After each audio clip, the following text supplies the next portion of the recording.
You may have seen a spate of articles from avowedly left-wing media publications that claim that the right is trying to create a new boogeyman out of something called critical race theory. This is being framed as attacking a strawman version of anti-racism. So I thought I would address this in a frank manner using their own sources to explain what the fundamental and irreconcilable contention that liberal and conservative non-racists have with anti-racists. I will be quoting from the university-approved textbook Critical Race Theory, The Key Writings That Formed the Movement, published in 1995, which has a foreword by Cornel West and was edited by Neil Gotanda, Gary Peller, Kendall Thomas, and Kimberly Crenshaw. Crenshaw is most notable, in my opinion, as the activist who coined the term intersectionality.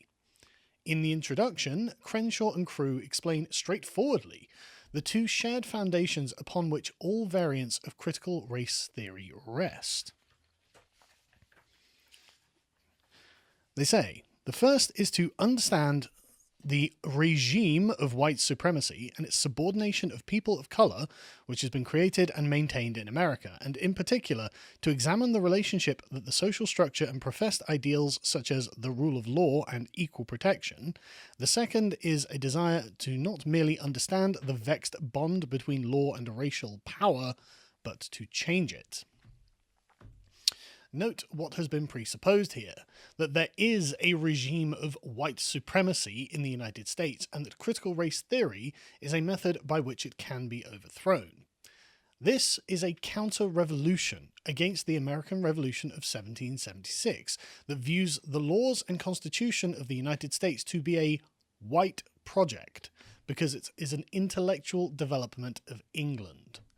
This is why the movement spawned the 1619 Project, the date of the landing of the first black slaves in the English colonies, and is not the foundation of the ideological revolution that created the American Republic. Critical race theorists accept that the Republic of the United States is colorblind and has an essentially negative view of race, and uses Dr. King's injunction of judging people by their character instead of their race. They also know that, and as they say, the deepest elements of mainstream civil rights ideology view race consciousness as the very root and essence of racism itself. But nevertheless, as they say, with its explicit embrace of race consciousness, critical race theory aims to re-examine the terms by which race and racism have been negotiated in American consciousness, and to recover and revitalize the radical tradition of race consciousness among African Americans and other peoples of color, a tradition that was discarded when integration, assimilation, and the ideal of colorblindness became the official norms of racial enlightenment. They don't like the non-racist nature of the United States and seek to actively overthrow it with their activism and replace it with overt racial consciousness. The non-racial nature of the United States is itself considered to be a form of race consciousness, and they call it whiteness. Therefore, in the paradigm of the critical race theorist, upholding the Constitution of the United States and the institutions by which it is run is itself considered to be white supremacy, and the very identity of American, of course, becomes synonymous with the identity white. They also argue that the common law nature of the US legal system is in of itself a manifestation of white supremacy. It is, of course, not white in any meaningful sense of the word. Almost all other European countries do not use English common law. In fact, if one looks at a map of countries around the world that do use the common law, one will notice that it looks very much like a map of the British Empire. Because common law is derived from judicial decisions of courts rather than statutes, applying the principles of past cases to the current case. And this stands in contrast to civil law, which is judicial authorities that use a civil code created by legislatures to evaluate cases and reach their decisions. This draws the distinction between the inherited tradition of law and the top-down authority of law, and so it should be no surprise that the critical race theorists evolved out of critical legal theory.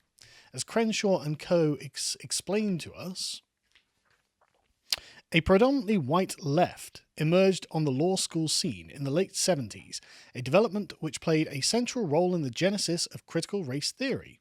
Organised by a collection of neo-Marxist intellectuals, former New Left activists, ex-counterculturalists and other varieties of oppositionists in law schools, the Conference on Critical Legal Studies established itself as a network of openly leftist law teachers, students and practitioners committed to exposing and challenging the ways American law served to legitimize an oppressive social order. We are left with the understanding that the followers of continental philosophies, such as Marxism, have found themselves butting up against the Anglo philosophies of law and governance. From this activist legal scholarship arose a group of non-white academics led by Derek Bell, who called themselves the Race Crits, who taught legal doctrine from a race-conscious viewpoint, and who viewed, as they say, American law through the prism of race. The Race Crits rejected critical legal theory for being white. This led to the founding of what was called the Alternative Course in the 1980s, where Bell's book Race, Racism and American Law became the foundational text, and is pointed to in this as the genesis of critical race theory. Though they were followers of Marx, they also derided what they considered to be vulgar Marxism for its lack of attentiveness towards capitalist ideology and for failing to see how law constructed race in the United States. And so finally, we can see exactly what we are dealing with. Critical race theory indicates how and why contemporary jurisprudence of colorblindness is not only the expression of a particular color consciousness, but the product of a deeply politicized choice. The deeply politicized choice here is one that cuts against the Marxists, who support critical race theory, and in favour of those people who support a non-racial liberal democracy. To reverse this, and politicized racial categories such as black, however, has consequences. You may have seen the term black being capitalized in news stories, whereas white never is. Black with a capital B became a political identity, as if it were its own nationality, and blacks in America are not actually American. This, for anyone who is opposed to race politics, is a very bad development. As pointed out by the Columbia Journalism Review, this is the deliberate racialization of politics. As they say, black reflects a shared sense of identity and community. White carries a different set of meanings. Capitalizing the word in this context risks following the lead of white supremacists.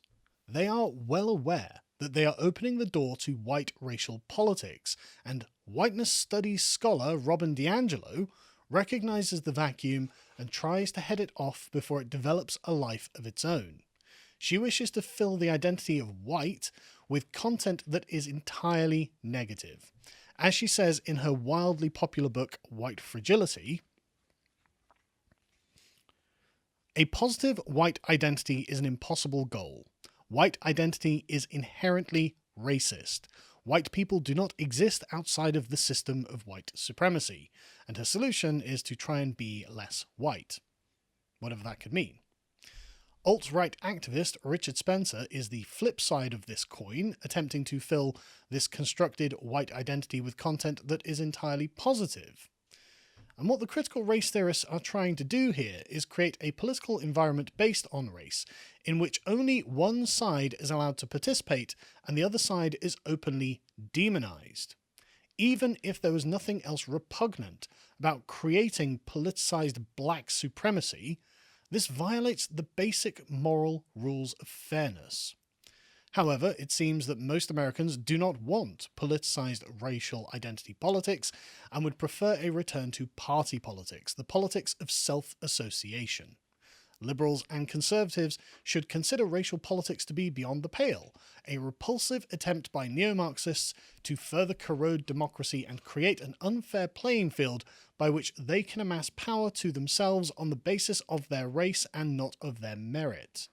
Critical race theory should be rejected in its entirety as the self-conscious attempt to overthrow the American Republic that it is. If you'd like to know more about this, from a non-leftist perspective, In the description, you will find a link to an essay and speech I gave at the German Parliament called The Conservative's Guide to White Fragility, which is available exclusively on lotuseats.com.